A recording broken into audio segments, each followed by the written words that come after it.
अस्सलाम वालेकुम नाज़रीन, मैं हूं इरफान लोन। कुफारा टाइम्स में आपका खैर मकदम है। चूँकि पेंडेमिक के साथ साथ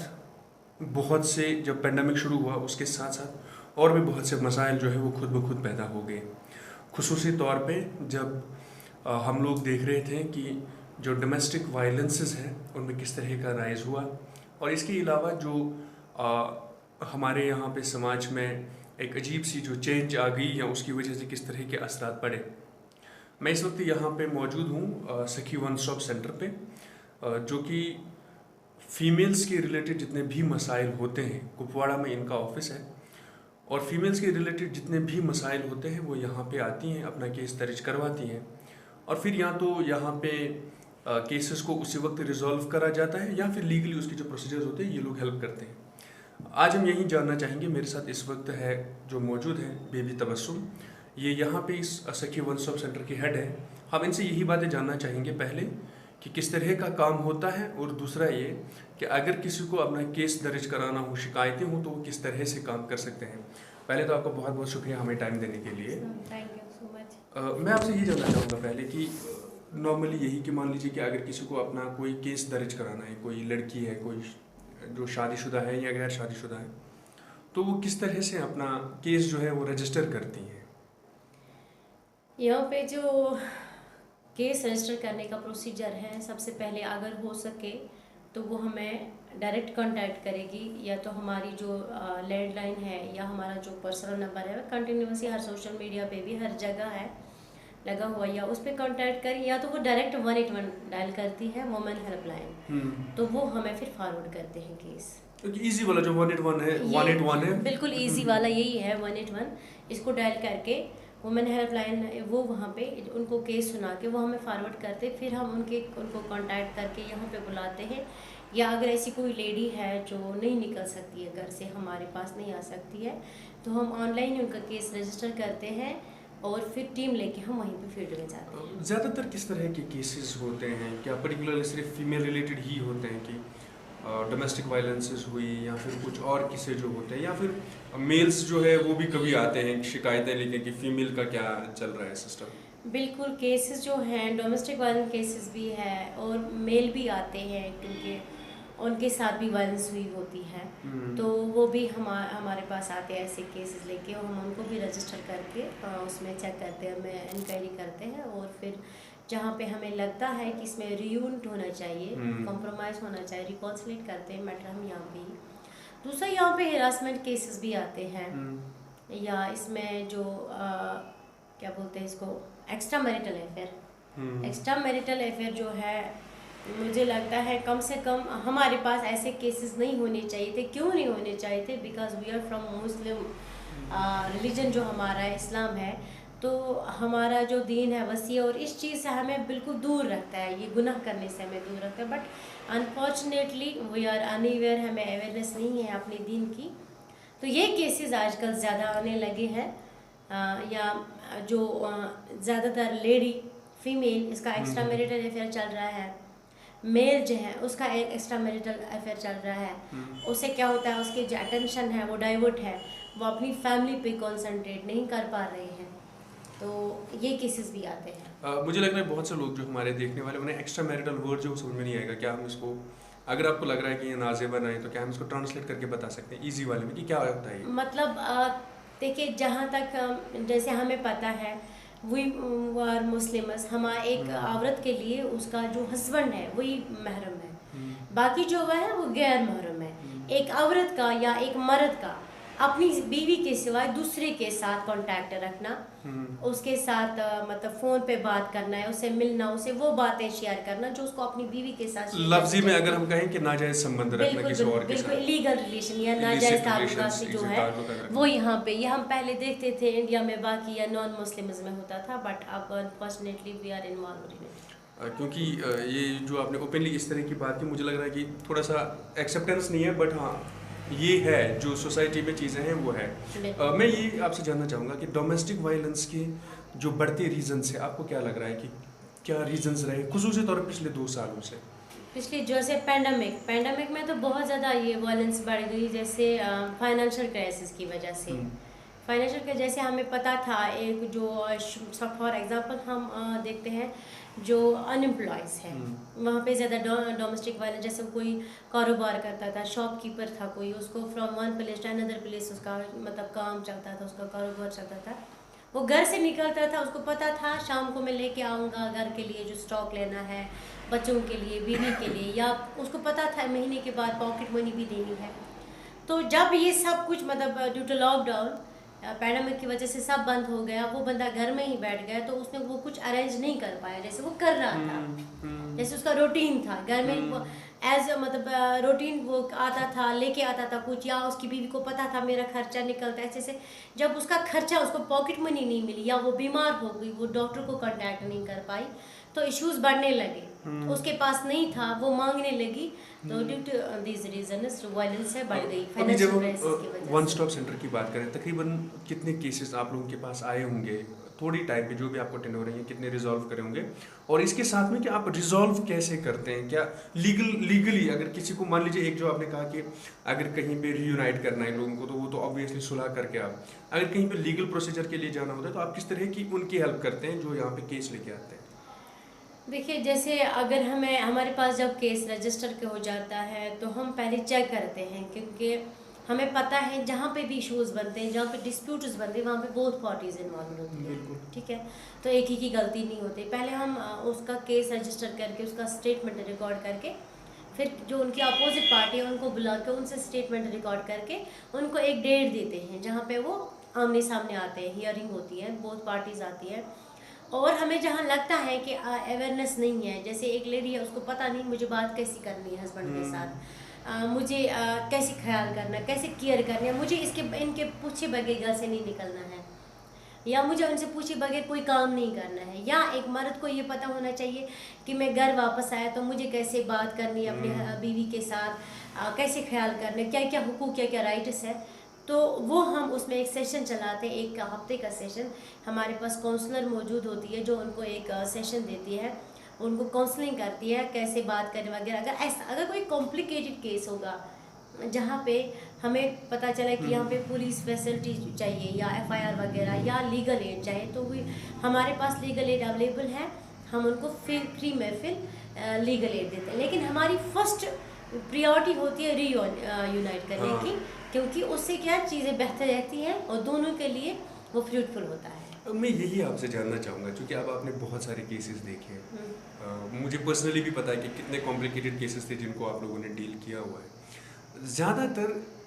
डोमेस्टिक वायलेंस की तो मैं बात नहीं करूँगा, ज़्यादातर जो घरेलू जो मामला अब ख़राब होते जा रहे हैं, क्या रीज़न्स आपको लग रहा है जिसकी वजह से कि हस्बैंड भी और वाइफ भी खुसूसी तौर पे अब एक दूसरे को सह ही नहीं पा रहे हैं? क्या रीजंस आपको लग रहे हैं ज़्यादातर की जिसकी वजह से इस तरह के मामला होते हैं, छोटी छोटी बातों को भी लेके? देखिए, क्या बात है, मसले तो होते हैं, छोटी छोटी बातें होती हैं, इश्यूज बनते हैं, बट वो माइनर होते हैं। माइनर इश्यूज तो हर फैमिली में होते हैं, ये घर घर की कहानी है। मगर यहाँ पे एक चीज़ है, वो मैं बताऊंगी आपको, बर्दाश्त जो है वो नहीं है, हमें अवेयरनेस नहीं है, we can't tolerate things. Even की छोटी से छोटी बात को हम बर्दाश्त नहीं कर रहे। इवन फॉर एग्जांपल, अगर हस्बैंड ने कुछ बुरा कहा, मैं नहीं कहूँगी कोई आप लेडी सुनेगी वो बोलेगी कि हमारे खिलाफ है, ऐसा नहीं है, लेकिन मेरा पर्सनल एक्सपीरियंस यही है कि आप चीज़ों को, और ये बात भी ये एक यूनिवर्सल ट्रूथ है कि जो खामोशी है वो सबसे बड़ी बात है। तो आप एक काम करो, आप चुप हो जाओ।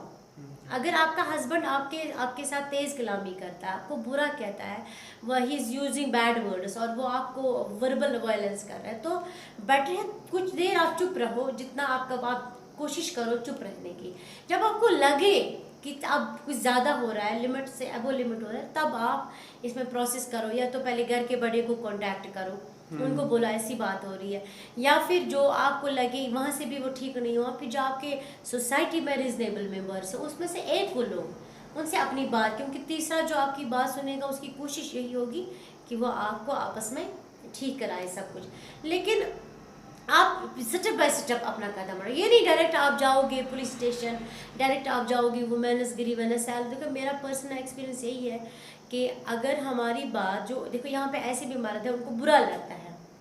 उनको उनके ज़मीर को ठेस पहुँचे, क्योंकि वो उस बात को बार बार दोहराएंगे, इसने मुझे पुलिस स्टेशन लिया, इसने मुझे वुमेन्स ग्रीवेंस सेल में लिया, वहाँ पे इतने सारे आदमी थे, मेरी बेइज्जती हो गई, मुझे ये हो गया वो हो गया। तो अगर आपको लगता है, आप दोनों, मैं ये लेडी को ही नहीं कहती, दोनों एक दूसरे का बर्दाश्त करो, क्योंकि ज़रूरी नहीं है आप, ये जो लेडी है ये एक अलग घर से आई है, इसको नहीं पता है आपके घर का एनवायरनमेंट क्या है, कैसा है, कैसे उठना है, कैसे खाने पीने का क्या नेचर है आपका। तो इसको पहले ये चीज़ें बताओ, इसको पहले इसको अडॉप्ट करने में हेल्प करो। तो जब ऑटोमेटिकली, और इसकी भी बातें सुनो, उसको टाइम दो। सबसे पहले जो प्रेशियस चीज़ है यहाँ पे आपके रिलेशन में, वो है टाइम। जब आप इनके साथ टाइम स्पेंड करोगे, या आप ऐसा करोगे सुबह निकलोगे शाम को इसको कमरे में मिलोगे, तो वहाँ पे बात क्या होगी आपकी, पहले टाइम दो, क्योंकि ये बात आपसे ही पूछेगी, आपसे ही बोलेगी, आपकी मदर का, आपके फादर का, आपके ब्रदर का, आपके सिस्टर की, या इस सोसाइटी का क्या एनवायरनमेंट है, मुझे किससे बात करनी है, किससे नहीं बात करनी, किसके घर जाना है, किसके घर नहीं जाना है। तो ये टाइम देके और एक दूसरे का बर्दाश्त करके, आपको ये मेरा मतलब, ये मैं कंफर्म करती हूँ, दे विल सक्सीड, इनकी जो लाइफ है वो सक्सेसफुल हो जाएगी। मोस्ट ऑफ द टाइम्स यही है कि आप जिस तरह का समाज बना हुआ है, सब लोगों को लग रहा है कि शायद हमें हुकूक बहुत ज़्यादा है, इसलिए बर्दाश्त करने की ज़रूरत भी नहीं बिल्कुल है। नहीं है। इस वजह से मैं आपसे ये भी जानना चाहता था कि कितने ऐसे केसेस जो आप लोगों ने रजिस्टर किए हैं, और कितने केसेस हैं तकरीबन जो आप लोगों ने रिजॉल्व किए हुए हैं? लगभग हमारे पास जो है 438 केसेस हैं। 438 केसेस जी, इसमें जो से इस वक्त है। बिल्कुल, जो इसमें से हमारे 242 केसेस जो है वो रजिस्टर, ये सक्सेसफुल हुए हैं, रिजॉल्व हुए हैं। ये आप इस साल का डाटा बता रहे हैं? बिल्कुल, ये इस साल का डाटा है। तो इसमें हमारे कुछ 7 केसेस हैं जिसमें एफआईआर हुआ है, मिनिमम केसेस है जिसमें एफआईआर हुआ, क्योंकि हमारी हद्दुल हाई कोशिश यही रहती है कि हम केस को यहीं रिजॉल्व कर दें। और 8-9 केसेस वो हैं जिसमें लीगल एड मिला है, बाकी जो है अंडर प्रोसेस है। बट मुझे इसमें ये चीज़ और एक चीज़ इससे निकल के आया, हालांकि मैं सोच रहा था शायद कंक्लूड करें कि जो आपने कहा कि 438 केसेस अराउंड, मतलब क्योंकि पेंडेमिक का जो जितने भी महीने थे, जून को निकाल के बाकी इतने महीनों में एवरेज एक दिन में 3 केसेस 4 केसेस। बिल्कुल बिल्कुल, आपको पता है पैंडेमिक में हम भी घर पे थे क्योंकि लॉकडाउन हुआ था, हम 24 आवर्स ऑनलाइन केसेस रजिस्टर करते थे और ऑनलाइन हियरिंग होती थी, मैं भी उसमें प्रेजेंट होती थी ऑनलाइन हियरिंग में। तो मैंने लगभग उसमें प्रोटेक्शन जो है कुछ लेडीज़ को जिनको घर से निकाला गया था, तो वो ऑनलाइन हमने 24 आवर्स में केसेस ऐसे रजिस्टर कर, लगभग 100 केसेस ऐसे हैं जो हमने 24 आवर्स में ये रिजॉल्व किए हैं। तो उनको लीगल एड भी मिला, उनको प्रोटेक्शन भी मिल गई, तो हम बैठे नहीं। और हमारा ये भी ताजुब होता था, पैंडेमिक में ज़्यादा बढ़ गई। पैंडेमिक में और जब हमने देखा अपने हिसाब से, हमने इन्वेस्टिगेट किया मैटर को, तो वहाँ पे यही था फाइनेंशियल क्राइसिस, यही था कि फाइनेंशियल क्राइसिस की वजह से मसले बढ़ गए। क्या हम ये भी मान के चलें कि जिस तरह से आप लोग काम कर रहे हैं, कि अगर कोई भी लेडी है जिनको किसी भी मुश्किलात का सामना आ रहा है इस हवाले से, डोमेस्टिक वायलेंस हो या बाकी कुछ प्रॉब्लम्स हो, क्या वो डायरेक्टली ही मतलब कॉन्टैक्ट करके उनका फिर यहाँ पे कोई बहुत लंबा चौड़ा करने की ज़रूरत नहीं है, वो आपके पास आके आराम से मसले को हल या उनकी जो भी प्रॉब्लम्स हैं वो यहाँ पे ला सकती है? बिल्कुल बिल्कुल, मैं आपके हवाले से सबको, मतलब सब लेडीज़ को ये मेरी रिक्वेस्ट है, मेरी अपील है, प्लीज़ हमें कांटेक्ट करें आप, ऐसे करियो तुम कांटेक्ट, अगर तुम प्रॉब्लम छो गसान और दू समझनस मज, ऐसे करियो तुम कांटेक्ट, तुम मो सो घरेलू तशद्दुद की या बाकी जो वायलेंसेस है, सपोज कह लेडी दफ्तरस मज काम करान, अमिस हरासमेंट गसान तत, या कोई कॉलेज में है मेरी बहन, तमिस तत गसान प्रॉब्लम, या स्कूलस मज गसान प्रॉब्लम, कहीं पे भी अबो 18 जितने भी वायलेंस केसेस हैं तुम गसन ये रजिस्टर, तुम हेक्यो न ऐसे कांटेक्ट करित कि तुम करियो मोन नंबर डायल 9149748136, तुम करियो ऐसे कॉल, अगर तुम ऐसे शिक्यो वोतित कि ऐसे बुलायो बैम तत पन्नी टीम है, मोन मुद्दा मकसद युतु कि जो वायलेंस केसेस यी वायलेंस तशद्दुद लेडीजन से सपदा यह गई दूर गसन, बे वन स्टॉप सेंटरस मत अमिस लेडी खतर प्रथ कह स्टाफ, ये काउंसलर ते मौजूद, ये लीगल एड ते, ये मेडिकल ट्रीटमेंट ते एड ते, ये पुलिस फैसिलिटी ते, और सन ज़्यादातर कुछ सन प्रियोरिटी कि थ्रो काउंसलिंग बेसिस पे करान मसला हल। तो तुम क्या सही, आप क्यों चाहोगे तशद्दुद जुल्म, हम हैं यहाँ पे available, we are available 24/7 hours तुंद खतर। तो please contact us 9149748136 so that us करो तुम हेल्प, अस हेको यह मसला हल कर एनी टाइम। आप हमें कॉल कर सकते हो और इस जो फैसिलिटी आपके लिए यहाँ पे अवेलेबल है ये आपको इसमें हेल्प करेगी जुल्म और तशद्दुद से बाहर निकलेगी।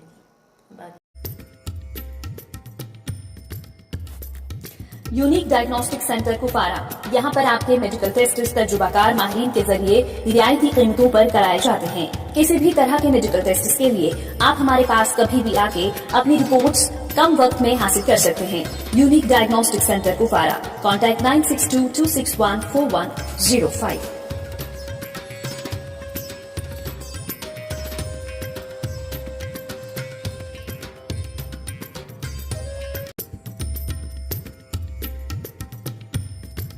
फ्यूजन डेकोर्स, कुपवारा में इंटीरियर डिजाइन का जाना पहचाना नाम, जहां पर लेमिनेटेड फ्लोरिंग, वॉलपेपर, पीवीसी दस्तयाब हैं। आपकी इमारतों की खूबसूरती के लिए तशरीफ लाएं fusion decors, Buhama, Kupwara. Mobile number 9419006182, 9797973186।